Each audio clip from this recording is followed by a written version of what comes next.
इस सारी चर्चा में मेरे साथ जुड़े हुए वरिष्ठ पत्रकार और राजनीतिक विश्लेषक प्रद्युमन जोशीला जी, जो पूरा पोस्टमार्टम करेंगे इस बात का कि होना क्या चाहिए और करना क्या चाहिए जिससे कांग्रेस को एक संजीवनी मिल जाए। तो प्रद्युमन भाई राम राम। राम राम जी, सभी दर्शकों को नमस्कार, राम राम। साथियों, राजनीति की दुनिया की बात करें तो आज हरियाणा विधानसभा का पहला सत्र शुरू हो गया है इस सरकार का, और इसमें सबसे ज्यादा चिंतनीय और सोचने वाली बात यह है कि पहली बार ऐसा हो रहा है कि विपक्ष का नेता नहीं है, और जो कि विपक्ष इतना मजबूत है, इतना मजबूत होते हुए विपक्ष का नेता सदन में नहीं है, अपने आप में सोचने वाली बात है। आखिर कांग्रेस पार्टी किस ओर जा रही है और इस बात से हरियाणा की जनता को क्या संदेश जा रहा है, साफ साफ पता नहीं चल रहा कि कांग्रेस पार्टी के अंदर अंदरूनी राजनीति इतनी हावी हो गई है, वह अपना विपक्ष का नेता नहीं बना पाए हैं और आज सदन विपक्ष के नेता के बगैर चल रहा है। इसका फायदा किसको होगा?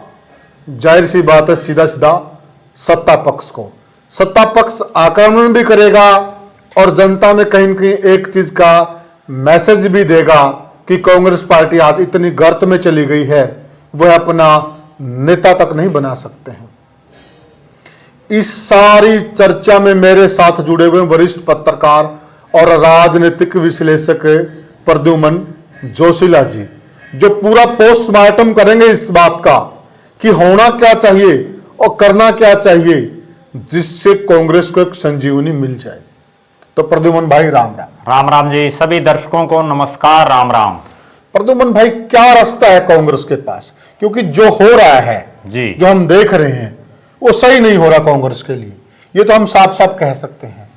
तो विपक्ष के नेता के बगैर सदन चल रहा है, साफ साफ कमजोरी दिख रही है। जी देखो, निश्चित रूप से पुनिया साहब, जिस तरह के हालात हैं, कांग्रेस पार्टी जो लगातार 3 योजनाओं से केंद्र में सत्ता से दूर है जी, 3 योजनाएं हरियाणा प्रदेश में होगी और हरियाणा के साथ लगते जितने भी स्टेट हैं, चाहे वो दिल्ली हो, आप देख लीजिए क्या हालात है कांग्रेस की, बिल्कुल, चाहे वो पंजाब है, चाहे राजस्थान है, चाहे वो उत्तर प्रदेश है, चाहे मध्य प्रदेश है, गुजरात है, पश्चिम बंगाल है, बड़े बड़े स्टेटों में कांग्रेस पार्टी खाली हो चुकी है। बिल्कुल सही कहा। और हरियाणा में भी जिस ढंग के हालात और परिस्थितियां चल रही हैं कांग्रेस में, वो कोई अच्छी दिखाई नहीं दे रही। ऐसी हालात और परिस्थितियों में मुझे नहीं लग रहा कि कांग्रेस अगली बार भी कोई सरवाइव कर पाएगी जी, क्योंकि जो कांग्रेस इतनी आंधी के बावजूद कुछ नहीं कर पाई, और अगली बड़ी बात, जो बड़ी गंभीर बात मैं दर्शकों को बता रहा हूं और जिसका हो सकता है आधे से ज्यादा कांग्रेस वालों को भी ना पता हो, वर्षों बाद नहीं बल्कि दशकों बाद ये ऐसा मौका आया है जब हरियाणा प्रदेश में पहली बार इतना मजबूत विपक्ष बना है। पहली बार इतना मजबूत विपक्ष है जिसके पास लोकसभा के 10 में से 5 सांसद हैं, विधानसभा के 90 में से 39 विधायक विपक्ष में हैं। अच्छा, जिनमें 37 कांग्रेस के और 2 इंडियन नेशनल लोकदल के जी। अगर इंडियन नेशनल लोकदल के 2 को हम दूर भी रख दें तो भी सत्ता 37 पहली बार विपक्ष में इतनी बड़ी मजबूती से कोई पार्टी उभर करके आई है। वरना तो जितनी पिछली और बार इसमें एक चीज जोड़ सकते हैं जी, जो वोट प्रतिशत है वो दोनों का लगभग बराबर है, लगभग बराबर है। वो कोई 1% को बहुत लंबा चौड़ा वो नहीं है मामला, और वोट परसेंटेज भी बराबर है। दूसरी बात, लोकसभा के चुनाव में भी देखा हमने कि 46 और 44 या 42 और 44 सिर्फ वही गेम था। तो कहीं ना कहीं 50-50 की लड़ाई है। उसके बावजूद मैं जो समझ पा रहा हूं वो ये कि कांग्रेस मानसिक रूप से हार उन्होंने स्वीकार कर ली है। ऐसा क्यों कर रहे हैं आप? और वो इसलिए मैं कह रहा हूं कि आज चुनाव 8 तारीख को परिणाम घोषित हुए, उसके बाद 1 महीने से ज्यादा समय बीत चुका है, 1.25 महीना होने को हो गया है जी। और उसके बावजूद अपना जो उनके 37 आदमी जीते हैं, उन 37 में से एक को नेता नहीं चुन पा रही कांग्रेस। प्रद्युमन भाई, एक बीच में थोड़ा रिक्वेस्ट कर देते हैं जी। साथियों, जितने भी तमाम दर्शक हैं, आप सबसे हमारी हाथ जोड़कर विनती है साथियों, हम आपसे कोई फीस नहीं लेते। हमारी फीस यही है कि आप चैनल को सब्सक्राइब कर दो, लाइक और शेयर का बटन ढूंढा पार दो साथियों। यही तो मोहब्बत है साथियों, यही तो प्यार है, यही आपका प्यार हमें निरंतर काम करने के लिए प्रेरणा देता है। इसमें कोताही ना बरतो में साथियों, हाथ जोड़कर विनती है, जल्दी से जल्दी सब्सक्राइब और शेयर और लाइक कर दो। हाँ प्रद्युमन भाई, तो जो पार्टी 37 आदमियों में अपने उन 37 में से ही बनना एक, बिल्कुल सही कहा, वो उन 37 में से नहीं बना पा रही। अगर खुदा ना खास्ता उनके 46 आ जाते जी, तो मुख्यमंत्री का चयन कैसे कर पाते? तो बहुत गंभीर बात हो जाती प्रद्युमन भाई। निश्चित रूप से कांग्रेस पार्टी की सबसे बड़ी समस्या यही है कि वो टाइम पर फैसला ले ही नहीं पाती, और इसी वजह से हार इसकी हुई। वजह से कांग्रेस पार्टी हारी है। आप एक चीज देखिए, जिस पार्टी का पिछले 11-12 साल से संगठन ना हो, जिस पार्टी के पास जिला के प्रधान, हल्का प्रधान, ब्लॉक प्रधान, प्रदेश की कार्यकारिणी तक नहीं हो, जिस पार्टी के नेताओं का आपस में जूत बाज रहे हो, जो पार्टी टिकट वितरण भी गलत कर रही हो, जो पार्टी अपने नेता, पार्टी के नेता अपने चहेतों को खुश करने के लिए टिकट दे रहे हो, जहां पार्टी में कोटा सिस्टम से टिकटें मिल रही हों, और जहां इसी पार्टी में रहे लोग ये आरोप लगा रहे हों कि पार्टी के कई नेताओं ने टिकटें तक बेचने का काम किया है, हालांकि इस चीज के कोई सबूत नहीं होते, लेकिन वो नेता आरोप लगा रहे हैं। उसके बावजूद मैं बड़ी गंभीर बात बता रहा हूं, जिसको समझना चाहिए राहुल गांधी और मल्लिकार्जुन खड़गे और सोनिया गांधी को, कि इतना सब कुछ होने के बावजूद हरियाणा प्रदेश की जनता आपको चाहती थी, इसलिए तो आपको 37 सीटें दी। जब आपका कुछ नहीं है हरियाणा प्रदेश में, आपसे बढ़िया, इनसे बढ़िया तो आम आदमी पार्टी है, इनसे बढ़िया इंडियन नेशनल लोक दल है, इनसे बढ़िया और छोड़िए आप, जिस जेजेपी का सारा सिस्टम बिखर गया था, जिसके विधायक, जिला प्रधान, पदाधिकारी, प्रत्याशी सब भाग गए थे, जिसका प्रदेश अध्यक्ष तक चला गया था, सही कहा, उसके बावजूद उस जेजेपी ने भी अपनी कार्यकारिणी बना ली थी, उस जेजेपी ने भी अपने जिला प्रधान और हल्का प्रधान नियुक्त कर दिए थे, और कांग्रेस पार्टी अपना आज तक प्रदेश कार्यकारिणी तक नहीं बना पा रही। प्रद्युमन भाई, इसमें बीच में देखिए जनता के दिमाग में सवाल होगा। देखिए, एक तरफ बीजेपी बहुत ही मजबूत पार्टी है जी, और वहां अनुशासन इतना है जी, आज भी बीजेपी हाईकमान कोई फैसला कर देता है जी, चाहे कितना ही बड़ा नेता क्यों ना हो जी, कोई कितना ही बड़ा 30 मार क्यों ना हो जी, आज भी जो फैसला हाईकमान ने कर दिया उस पर कोई उंगली उठाने वाला नहीं है जी। और एक तरफ कांग्रेस में ये चल रहा है जी, तो ये हाईकमान का कमजोर होने का संकेत है, या जो हरियाणा की जो कांग्रेस पार्टी है वो काबू में ही नहीं आ रही इनके।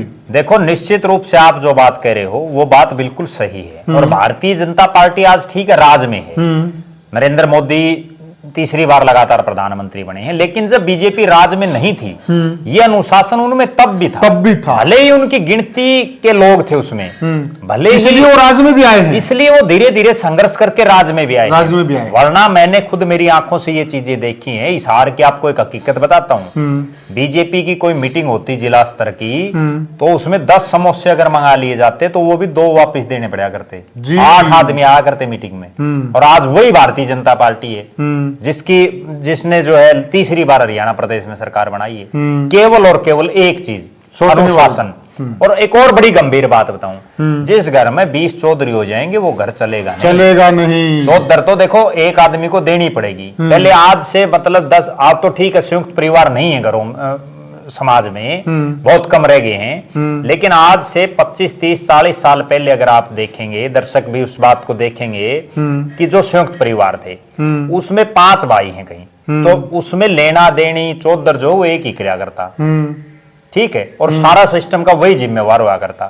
आज हालात ये है कि हुड्डा साहब अपनी न्यारी टांग खींच रहे हैं, कुमारी शैलजा न्यारी, और तो और छोड़िए आप, भूपेंद्र सिंह हुड्डा और दीपेंद्र सिंह हुड्डा दोनों पिता पुत्र मुख्यमंत्री के लिए तैयारी में हैं। हाँ, कितनी गंभीर बात है, एक ही घर, एक ही पिता पुत्र दोनों, और एक ही मंच पर ये, जब मैंने मेरी आंखों से भी देखा और दर्शकों ने भी ये सुना होगा जरूर कि उसी मंच पर जब दीपेंद्र हुड्डा आते हैं तो ये बोला जाता है कि हरियाणा के भावी मुख्यमंत्री दीपेंद्र हुड्डा संबोधित करेंगे, और 20 मिनट बाद जब हुड्डा साहब आते हैं तो बोलते हैं कि हरियाणा के भावी मुख्यमंत्री चौधरी भूपेंद्र सिंह हुड्डा संबोधित करेंगे। जी जी, पिता पुत्र में फैसला नहीं कर पा रहे, और आज ये हालात है। तो प्रद्युमन भाई, हम ये कह सकते हैं कि कांग्रेस पार्टी के अंदर गणेश चौधरी हो गए हैं, बिल्कुल, या कैस कहां कलियर बिल्कुल, बिल्कुल। और गणेश चौधरी हो रहे हैं, जय तो नेता नहीं बनने लग रहा है। बिल्कुल, इसलिए नेता नहीं बन रहा। अगली बड़ी बात है, हाँ, हरियाणा प्रदेश की जनता ने आपको विपक्ष में बैठाया।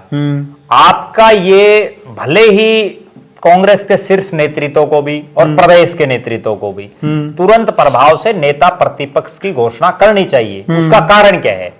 अगर सत्ता पक्ष आज, क्योंकि बीजेपी तीसरी बार बनी है, तो तीसरी बार कोई लगातार बनेगी और हार में भी अगर वो जीतेंगे तो निश्चित रूप से उनमें घमंड भी आ सकता है।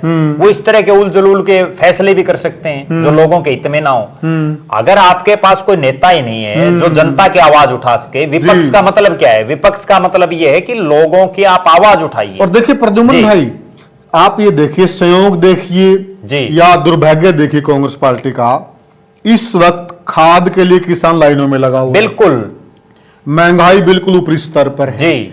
इस वक्त एक मजबूत विपक्ष का नेता सदन में खड़ा होकर सत्ता पक्ष को बेनकाब करता और उसका फायदा मिलता विपक्ष को, होना चाहिए था कि आज मजबूत नेता वहां खड़ा होना चाहिए। देखो, मैं एक तो बीजेपी को फायदा मिल रहा है। मैं एक बड़ी गंभीर बात बताऊं, और बहुत से चोर भूपेंद्र सिंह हुड्डा के समर्थक इस बात का दावा करते हैं और बार बार एक ही बात कहते हैं कि चौधरी भूपेंद्र सिंह हुड्डा मास लीडर है। अगर कांग्रेस पार्टी में कोई मास लीडर है या हरियाणा प्रदेश में कोई जनता का नेता, तो वो चौधरी भूपेंद्र सिंह हुड्डा है। ये बात हुड्डा साहब के तमाम समर्थक कहते हैं। लेकिन मास लीडर और जनता का लीडर कौन होता है? मैं आपको एक बड़ी गजब बात बताता हूं। आज से 40 साल पहले जब भी कोई इस तरह का बात होती तो चौधरी देवीलाल, इसलिए उनको जन नेता और इसलिए उनको ताऊ की उपाधि दी गई, इसलिए उनको मास लीडर कहा गया। अगर आज देवीलाल जिंदा होते तो जिस तरह से ये लाइनें लग रही, वो उन लाइनों में जाकर के भाषण देना शुरू कर देते, वहीं धरने शुरू कर देते। वास्तव में मास लीडर कौन होता है? जब चौधरी भजनलाल जी ने जो है विधायकों को अपने खेमे में ले आकर के और चौधरी देवीलाल के बजाय भजनलाल जी ने शपथ ले ली मुख्यमंत्री की, उसके बाद जिस तरह का उन्होंने रोड पर संघर्ष किया, जिस तरह से न्याय युद्ध प्रदेश में चला, आज है किसी नेता में इतना दम जो सड़क से लेकर के और प्रदेश की विधानसभा तक आवाज? बिल्कुल। जो आप डीएपी की बात कह रहे हैं, जब आवाज उठानी चाहिए तब आप गूंगे बने बैठे हो, तो ऐसे मास लीडर और ऐसे जन नेता का क्या फायदा है? तो सदन में अगर नेता नहीं है तो मैं आपकी बात से पूरी तरह से सहमत हूं। अगर सदन में नेता हो और विपक्ष के पास, क्योंकि मेजोरिटी में भले ही भारतीय जनता पार्टी है, लेकिन 39 विधायक विपक्ष में होना बहुत बड़ी बात है। 39 और 51 में कोई घना लंबा चौड़ा अंतर नहीं है। बिल्कुल सही कहा। अगर वो 39 विधायक बड़ी उनको नेतृत्व सही आदमी करता हो तो वो सरकार को नाकों चढ़े चबवा दे। और 51 भी क्यों कहें भाई साहब, हम 48 ही कहेंगे, क्योंकि 3 जो जीत कर आए निर्दलीय हैं, उनको भी तो जनता की तरफ ध्यान पड़ेगा, जनता के मुद्दों में विपक्ष के साथ आना पड़ेगा अगर विपक्ष मजबूत हो। बिल्कुल, निश्चित रूप से आना पड़ेगा।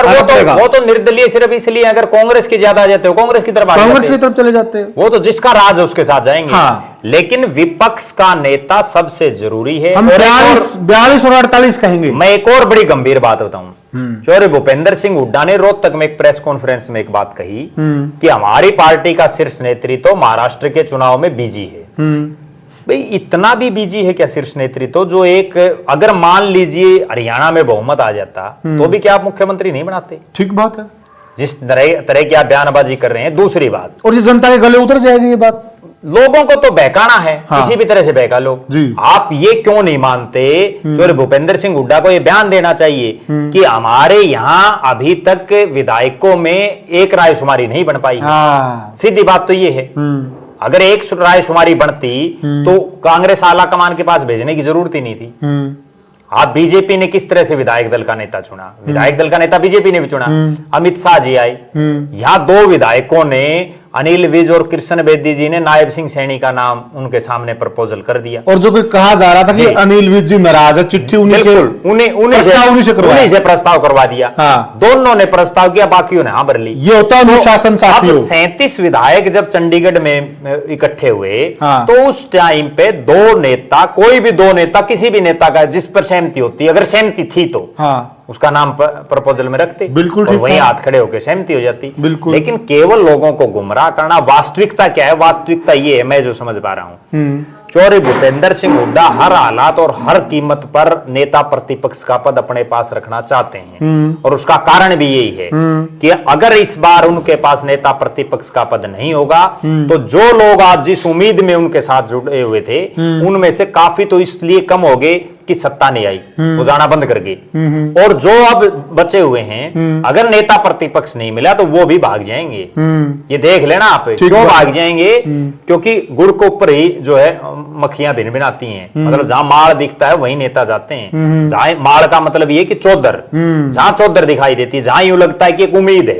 अब मान लीजिए नेता प्रतिपक्ष इस बार चौधरी भूपेंद्र सिंह हुड्डा को नहीं बनाया तो क्या गारंटी कि 2029 के चुनाव में अगर बाई चांस कांग्रेस आ गई तो हुड्डा साहब या उनके परिवार में मुख्यमंत्री बना देंगे? जब आज भी यही है और असली जड़ यही है, जड़ भी यही। दूसरी तरफ कांग्रेस के शीर्ष नेतृत्व के दिमाग में एक चीज मैं जो समझ पा रहा हूं आई मिलेगी कि जिन चौधरी भूपेंद्र सिंह हुड्डा की अगवानी में 3 बार हमने चुनाव लड़ लिया, और 3 बार नहीं कहूंगा मैं, बल्कि 2005 में जब पहली बार हुड्डा साहब को मुख्यमंत्री बना उस टाइम पर सामूहिक नेतृत्व में कांग्रेस ने चुनाव लड़ा था। चौधरी भजनलाल जी प्रदेश के अध्यक्ष थे, बिल्कुल उनका फेस आगे था। उसके बाद जितने चुनाव लड़े कांग्रेस ने, लगातार तो कांग्रेस कम होती गई। 2005 में 67 सीटें कांग्रेस की आई, उसके बाद आपकी 40 आई 2009 में, 2014 आते आते आप 15 पर आ गए, 2019 में जो है आप 31 पे आ गए, 2024 में आप 37 पे आ गए। अगर इसी हिसाब से आप चलते रहे तो कांग्रेस तो वर्षों तक भी राज में नहीं आएगी। ठीक बात, क्योंकि आगे कोई ना कोई और विकल्प बन जाएगा। बिल्कुल। तो निश्चित रूप से ये चीज उनको समझ में आई है, और यही एक कारण मैं समझ पा रहा हूं, वरना तो अगर हुड्डा साहब को बनाना होता तो अब से पहले कांग्रेस अनाउंस कर देती। कहीं ना कहीं पेच है, और उस पेच को क्यों नहीं बता रही, और हुड्डा साहब डाइजेस्ट नहीं कर रहे। वो डाइजेस्ट, मैंने जो बात बताई आपको वो यही है कि अगर उनको नेता प्रतिपक्ष का पद नहीं मिला तो उसके बाद लोग उनकी कोठी पर जाना बंद कर देंगे, भीड़ लगना कम हो जाएगी। आप और नेता खुदा की भीड़ है। बिल्कुल। आप एक चीज देखिए, आज दुष्यंत चौटाला की क्या हालात है, चुनाव हार गए, अब कितने लोग उनके पास जाते हैं। आज आप देखिए कि और जो नेता हैं जो हार गए उनके पास कितने लोग जाते हैं। ये तो जीत और चौधर को ही सलाम है, जिसको ये दिखता ना भाई इसके कुछ ना कुछ 2 दाने हैं ढेर में, तो वही जो है आदमी की वैल्यू है। और तो सॉल्यूशन क्या निकले इसका प्रद्युमन भाई? देखो, सॉल्यूशन मेरा ऐसा मानना है कि कांग्रेस के शीर्ष नेतृत्व को कोई बोल्ड फैसला लेना पड़ेगा। वो फैसला चाहे आज ले लें, चाहे वो साल बर्बाद ले लें, 2 साल, 6 साल, 10 साल, कभी भी ले लें। जब जितना जल्दी लेंगे, जितना लेट लेंगे, उतना ही कांग्रेस को नुकसान होता रहेगा। कोई भी बीमारी हो उसका इलाज अगर तुरंत प्रभाव से तो आदमी करवा लेता है तो ठीक हो जाता है। अगर उसको लंबी छोड़ देता है तो फिर वो बीमारी और बड़ा रूप धारण कर लेती है। और कांग्रेस में समस्या यही है कि कांग्रेस पार्टी आज से नहीं है, ये बहुत सालों से ऐसा ही चल रहा है कि कांग्रेस पार्टी कोई फैसला ले ही नहीं पा रही, और जब तक वो फैसला नहीं ले पाएगी तब तक कोई बात बनेगी नहीं। आप एक चीज देखिए कि राहुल गांधी और खड़गे साहब की बुद्धि कहां गई हुई है कि जो इस हरियाणा प्रदेश को जीतने का दावा वो कर रहे थे, उस हरियाणा में आपके पास कोई संगठन नहीं है, उस हरियाणा प्रदेश के नेता आपके एक मंच पर नहीं आ सकते। अगर वो एक मंच पर आ जाते हैं तो बोलते नहीं आपस में। मान लो कहीं ना कहीं ऐसे दबाव में वो एक मंच पर आ भी गए, बोलते नहीं आपस में। बोलते क्या? अभी आपने एक बयान सुना है, आपको एक बड़ी बात बताता हूं, बिल्कुल, बीजेपी और कांग्रेस में अंतर की, और वही बात ये नेता प्रतिपक्ष पर भी हम उसको लेकर के चलेंगे। बीजेपी का कोई नेता ये कहता है कि मैं मुख्यमंत्री बनूंगा, किसी एक आधे ने कही है, उनकी अगले दिन वह कुर्सी चली गई। जैसे ओम प्रकाश धनखड़ जी ने की बड़नी कुर्सी दे दी, वह छोटनी और चली गई। ठीक है, ठीक बात है। अब बीजेपी में क्या कभी नायब सिंह सैनी ने यह दावा किया था कि मैं मुख्यमंत्री बनूंगा प्रदेश का? एक बात और देखिए प्रद्युमन भाई, जो कि क्लियर कट पता था, उन्हीं की रहनुमाई में चुनाव लड़ा जा रहा है जी। फिर भी वो नहीं कह रहे थे, वो कह रहे थे कि प्रदेश हाईकमान, राष्ट्रीय हाईकमान तय करेगा, वहां से ऑब्जर्वर आएंगे, वो तय करेंगे, विधायक दल का नेता बनेगा और फिर मुख्यमंत्री बनेगा। एक सिंगल बयान नहीं है, ये होता वो ये बात कहते हैं। दूसरी तरफ आप ये देखिए, अब नायब सिंह सैनी मुख्यमंत्री हैं, बीजेपी के तमाम नेताओं ने उनको एक्सेप्ट कर रखे हैं। बिल्कुल को कितना बड़ा फन्ने खाओ, बिल्कुल। चाहे वो पंडित रामविलास शर्मा हो, अनिल विज हो, ओम प्रकाश धनखड़ हो, कैप्टन अभिमन्यु, कोई भी हो। और ये भी देखिए ना जी, जिस अनिल विज पर विपक्ष बहुत बड़ी बातें करता था जी, कि अनिल विज इनसे काबू नहीं आएंगे, मीडिया भी करता बिल्कुल। था, उस अनिल विज को जो पहले बहुत बड़े बड़े मंत्रालय मिलते रहे उनको भी काट दिया और चू नहीं कर रहे। वो चू भी नहीं कर रहे। और उसको भी छोड़िए, एक हाई परचेज कमेटी होती है, हाँ, जिसमें जो सबसे सीएम होता है उसमें, और सीएम के अलावा जो महत्वपूर्ण जो मंत्री होते हैं उनको उसमें शामिल किया जाता है, जो बड़े सीनियर हो। बंगला मांग रहे थे वो भी नहीं मिला, वो उसमें भी उनको नहीं शामिल किया गया, उसमें नहीं शामिल जी। कर बंगला मांग रहे थे वो जी। भी नहीं मिला। तो बीजेपी वो करती, जबकि कांग्रेस में आज किसी कांग्रेस के नेता की ये हिम्मत है कि वो ये कह दे कि फला आदमी जो है मुख्यमंत्री, भूपेंद्र सिंह हुड्डा ये कह सकते हैं कि कांग्रेस का शीर्ष नेतृत्व जिसको चाहेगा वो मुख्यमंत्री बन जाएगा, और ये कह दे तो शायद समस्या का समाधान नहीं हो जाए। लेकिन वही बात है कि भाई हुड्डा सरकार बनाएगा, या जो है खुद प्रदेश के अध्यक्ष ये कहते हैं चौधरी उदयभान जी की चौधरी भूपेंद्र सिंह हुड्डा प्रदेश के मुख्यमंत्री बनेंगे। कितनी गंभीर बात है। जी, जबकि जी। प्रदेश अध्यक्ष को तो ये कहना चाहिए कि जो विधायक तय करेंगे या प्रदेश की जनता जिसको चाहेगी वो बनेगा। अभी वही सेम सिचुएशन। और एक और बड़ी गंभीर बात बताऊं, ये नहीं है कि जो 37 विधायक जीते हैं उनमें सारे ही नौसिखियां हैं कांग्रेस के पास। कई विधायक ऐसे हैं जो कई बार जीते हैं, कई विधायक ऐसे हैं जिनको बोलने का तजुर्बा है, कई विधायक ऐसे हैं जो कांग्रेस की कमान को संभाल करके प्रदेश की जनता की आवाज उठा सकते हैं, लेकिन उसके बावजूद उनको आगे नहीं किया जा रहा, उन पर सहमति नहीं बन रही। और ये जो लठमलठ है ये नुए रहेगा। ये जब तक इसमें सुधार नहीं होगा तब तक जो है कांग्रेस पार्टी का कुछ नहीं हो सकता। तो क्या मेन सुधार क्या हो सकता है? मेन सुधार यही है कि कांग्रेस के शीर्ष नेतृत्व को बोल्ड फैसला लेना होगा। जिसको बनाना है उनको सिर्फ एक टक, देखो एक बड़ी गंभीर बात मैं बताता हूं। मान लीजिए किसी को नेता प्रतिपक्ष बना दिया और कोई आदमी रूस करके घर बैठ गया, उससे फर्क क्या पड़ेगा? सरकार तो आपकी अब भी नहीं आ रही, और आगे भी क्या गारंटी? अगर आप उन नेताओं को बिल्कुल जी हाजूरी करेंगे तो आ जाएगी सरकार, आएगी ही नहीं जिस प्रकार का माहौल और चल रहा है। अगर आप बोल्ड फैसला लेंगे तो निश्चित रूप से उन नेताओं के दिमाग भी ठीक हो जाएंगे। उन नेताओं के दिमाग में भी एक चीज आएगी कि जो है तुम्हारा दिमाग सेंटर में रखो। राव इंद्रजीत के बारे में आपको एक बड़ी बात बताऊं, ये होती है पार्टी आला कमान। राव इंद्रजीत के बारे में जब नायब सिंह सैनी को नहीं बनाया गया था मुख्यमंत्री और कौन बनेगा, तो उस समय मीडिया पर, सोशल मीडिया में इस तरह की बातें चल पड़ी कि इंद्रजीत अपने 10-12 विधायकों को लेकर के बड़ा खेला करेंगे, फला करेंगे, धीमका करेंगे, चल पड़ी, आपने भी सुनी होगी। उसके बाद इंद्रजीत सिंह को खुद बयान देना पड़ा कि भाई मैं बीजेपी के साथ हूं, मेरी कोई मंशा नहीं, मैं जो पार्टी का नेतृत्व तय करेगा मैं उसके साथ हूं। कांग्रेस में कोई करके दिखा दो। बिल्कुल ठीक बात है।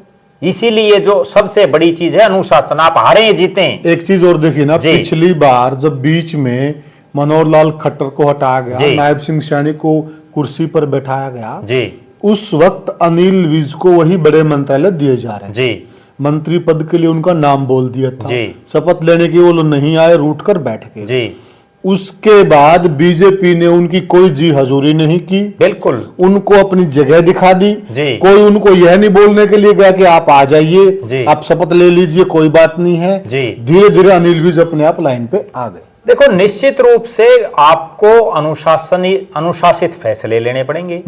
और अगली बड़ी बात यह है कि आखिर क्या ऐसी कमजोरी है कांग्रेस के शीर्ष नेतृत्व में जो ये फैसले ले ही नहीं पा रहा। सबसे बड़ी और गंभीर बात तो ये है ना कि आप, अच्छा एक और बड़ी बात बताता हूं आपको, फैसले ले भी कैसे पाएंगे। अभी हरियाणा प्रदेश कांग्रेस के 2 सह प्रभारी नियुक्त किए गए हैं जो बड़े जूनियर नेता हैं, जिनका राजनीति में कोई लंबा चौड़ा कुछ कोई नाम नहीं है। अब वो क्या भूपेंद्र सिंह हुड्डा जैसे इतने बड़े सीनियर नेता को या और जो नेता है पार्टी के, उनको कोई आदेश दे सकते हैं? उनकी मानेंगे नहीं। बहुत सही बात, इसीलिए तो सिस्टम सारा खराब हो गया। बहुत सही बात कर रहे हैं आप प्रद्युमन भाई। फिर ये जबकि भारतीय जनता पार्टी दूसरी तरफ देखिए किनको प्रभारी लगा रही है। विप्लव देव पूर्व मुख्यमंत्री, कम से कम एक एक्स चीफ मिनिस्टर हैं। बिल्कुल। सतीश पुनिया पूर्व प्रदेश अध्यक्ष, ठीक है, उससे पहले भी जितने प्रभारी लगे हैं, बड़े बड़े नेताओं को यहां प्रभारी लगाया गया। लेकिन कांग्रेस पार्टी विवेक बंसल जी को लगा दिया, एक एमएलसी रहे हैं उत्तर प्रदेश में। ठीक बात। बताओ, एमएलसी को हरियाणा में कोई पूछता ही नहीं या कोई पूछता हो तो बता दो। नहीं नहीं ठीक है। नहीं। उसके बाद दीपक बाबरिया को लगाया, वो कुछ नहीं बने। ठीक है, उनकी नहीं किसी ने सुनी। अब जो ये लगा दिए जितेंद्र बघेल को, किसी ने नाम ही नहीं सुन रखा, जानते ही नहीं, हम मीडिया वाले ही नहीं जानते। जबकि यहाँ तो ऐसे आदमी की ड्यूटी लगानी चाहिए जिसका अपना एक कद हो, अपना एक सिस्टम हो, जिसकी लोग जाने।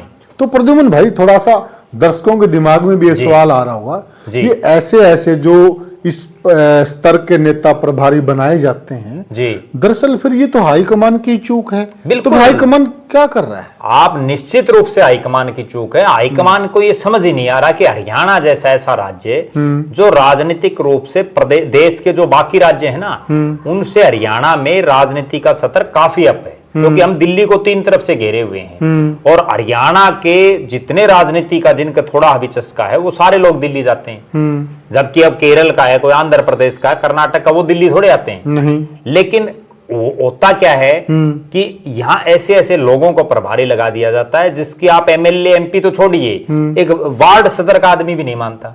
तो अभी हम मेन मुद्दे पे आ जाते हैं जी।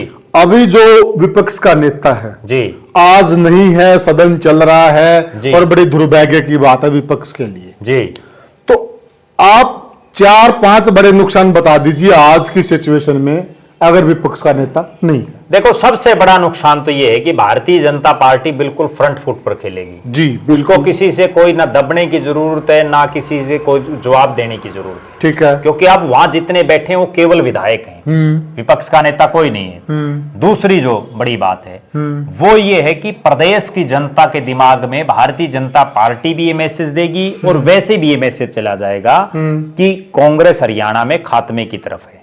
बिल्कुल सही। अगली जो बड़ी बात है वो ये है कि प्रदेश से जुड़े हुए बहुत से मुद्दे, चाहे वो जिस तरह का प्रदेश में गुंडागर्दी का माहौल चल रहा है, भले ही प्रदेश के मुख्यमंत्री ये बयान देते हो कि मैं गुंडागर्दी खत्म कर दूंगा, लेकिन आप देखिए आए रोज मर्डर, चोरी, डकैती, लूटपाट हर रोज हो रही है। ठीक है, कोई दिन ऐसा नहीं जा रहा जिस दिन कोई ना कोई घटना प्रदेश में ना हो रही हो, उस पर विपक्ष चुप है। क्यों चुप है? क्योंकि उनके पास नेता ही नहीं है। बोले कौन, जिम्मेवारी कौन ले? सही। चौथी बड़ी बात, आज किसान जो सबसे बड़ा वर्ग है प्रदेश का, और वो किसान दर दर की ठोकरें खा रहा है। ना उसको डीएपी खाद मिल रही, ना उसको भाव मिल रहा, ना उसको जो है पानी मिल रहा। और यहां तक कि कई जगह तो ऐसा हुआ है कि जहां किसानों पर लाठीचार्ज हुआ है, कहीं जो है किसानों को घंटों घंटों रातों तक में भी लाइन लगी, थानों में खाते पड़ रही हैं। उसके बावजूद विपक्ष का नेता ना होने की वजह से सही तरह से फसल नहीं बिक रही। बिल्कुल, विपक्ष का नेता ना होने की वजह से उन जनता की आवाज को कोई उठा नहीं पा रहा। और पांचवी और सबसे बड़ी बात जो है वो ये है कि आज भी प्रदेश की जनता के दिमाग में ये चीज फिर से आ गई है कि इन कांग्रेस वालों को सुधरना नहीं है, इनको अपनी गुटबाजी दूर करनी नहीं है, और ये सुधरेंगे नहीं तो हम इनके साथ क्यों लगे। तो साथियों, हमने चर्चा की कि हरियाणा के अंदर सदन चल रहा है, परंतु सदन में विपक्ष का नेता नहीं है। इसका नुकसान क्या है, खामियाजा क्या है? इसका नुकसान यही नहीं कि कांग्रेस पार्टी को ही केवल नुकसान हो रहा है, इसका नुकसान साफ साफ जनता को भी हो रहा है। जहां आज जनता को जरूरत है एक मजबूत नेता की जो उनकी आवाज बने सदन में, लेकिन मजबूत नेता नहीं है। तो आप भी हमें कमेंट सेक्शन के माध्यम से बताइएगा कि आखिर कांग्रेस पार्टी किस ओर जा रही है। क्या कांग्रेस पार्टी धीरे धीरे, जो एक बीजेपी का नारा है कि कांग्रेस मुक्त भारत, क्या कांग्रेस भी उसी नारे में जुड़ गई है और कहीं न कहीं बीजेपी को सपोर्ट कर रही है कि आप कांग्रेस मुक्त कर दीजिए, हम भी आपके ही साथ हैं? लग तो ऐसे ही रहा है। आप क्या कहते हैं हमें कमेंट सेक्शन में जरूर बताइएगा, और वीडियो को ज्यादा से ज्यादा शेयर कीजिएगा और चैनल को सब्सक्राइब कीजिएगा। तो साथियों, अब लेते हैं आपसे विदा और फिर मिलते हैं किसी और मुद्दे पर। तब तक के लिए साथियों, राम राम। राम राम।